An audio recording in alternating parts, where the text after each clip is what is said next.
कहानी छाया की चीख। शहर के कोने में एक पुराना वीरान मकान था जिसे लोग छाया महल कहते थे। कहा जाता था कि इस महल में एक रहस्यमयी छाया रहती है जो रात में चीखती है। कई सालों से उस मकान में कोई रहने की हिम्मत नहीं कर सका। एक दिन अजय और उसके दोस्त रीना, रोहित और निखिल ने फैसला किया कि वे इस रहस्य का पर्दाफाश करेंगे। वे एक पत्रकार समूह का हिस्सा थे और हमेशा अनसुलझे मामलों की पड़ताल करना पसंद करते थे। रात के ठीक 12 बजे चारों ने छाया महल में कदम रखा। मकान के अंदर का वातावरण अजीब और डरावना था। दीवारों पर धूल और मकड़ी के जाले थे। फर्श पर पुराने फर्नीचर बिखरे हुए थे और हर कदम पर लकड़ी चटकने की आवाज गूंजती थी। अजय ने कहा, दोस्तों, पहले हमें इस जगह का नक्शा बनाना होगा। रीना ने अपने कैमरे से तस्वीरें खींचनी शुरू कर दीं। तभी रोहित को एक कोने में एक पुराना दर्पण दिखा। वह दर्पण के पास गया और जैसे ही उसने उसमें झांका, उसकी परछाई अचानक गायब हो गई। रोहित घबरा गया और बाकी दोस्तों को बुलाया। यह दर्पण अजीब है, मेरी परछाई गायब हो गई। अजय ने दर्पण को ध्यान से देखा और महसूस किया कि उसमें हलचल हो रही है, जैसे कोई अंदर से देख रहा हो। तभी एक तेज हवा का झोंका आया और कमरे का दरवाजा खुद ब खुद बंद हो गया। कमरे की खिड़कियां जोर जोर से बजने लगीं। निखिल ने कहा, यह जगह सच में शापित है, हमें यहां से निकलना चाहिए। लेकिन तभी दर्पण में से एक काली छाया बाहर निकली।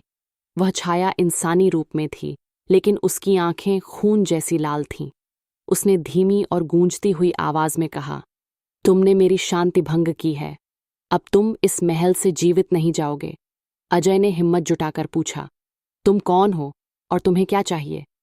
छाया ने बताया कि वह इस महल की पुरानी मालिक वंदना की आत्मा है।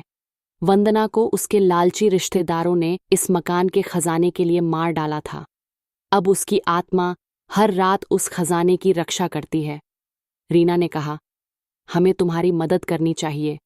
अगर हम तुम्हारे हत्यारों को न्याय दिला दें तो क्या तुम हमें छोड़ दोगी? छाया थोड़ी देर शांत रही और फिर बोली, अगर तुम मेरा खजाना ढूंढकर इसे सुरक्षित जगह ले जाओ तो मैं इस मकान को हमेशा के लिए छोड़ दूंगी। चारों ने छाया की बात मानी और खजाने की तलाश शुरू की। लेकिन महल के अंदर हर कदम पर उन्हें डरावनी परछाइयों का सामना करना पड़ा। सीढ़ियां हिलने लगीं, फर्श टूटने लगे और हर कोने से अजीब आवाजें आने लगीं। आखिरकार एक तहखाने में उन्हें एक लोहे का संदूक मिला। जैसे ही उन्होंने उसे छुआ, पूरी हवेली कांपने लगी। छाया फिर प्रकट हुई और बोली, तुमने मेरा खजाना पा लिया, अब इसे इस मकान से बाहर ले जाओ और दुनिया को मेरा सच बताओ। चारों ने संदूक उठाया और महल से बाहर निकल आए। लेकिन जैसे ही वे बाहर निकले, महल जोरदार आवाज के साथ गिर गया। संदूक को खोलने पर उन्हें उसमें सोने के सिक्के और एक पुरानी डायरी मिली। डायरी में वंदना की हत्या का पूरा सच लिखा था। अजय ने वह सबूत पुलिस को सौंप दिया और दोषियों को सजा मिली। उस रात के बाद छाया महल का भूत कभी किसी को नहीं दिखा। सीख, सच्चाई और न्याय के लिए साहस जुटाना ही सबसे बड़ी ताकत है। Like, share, subscribe. Thanks for watching.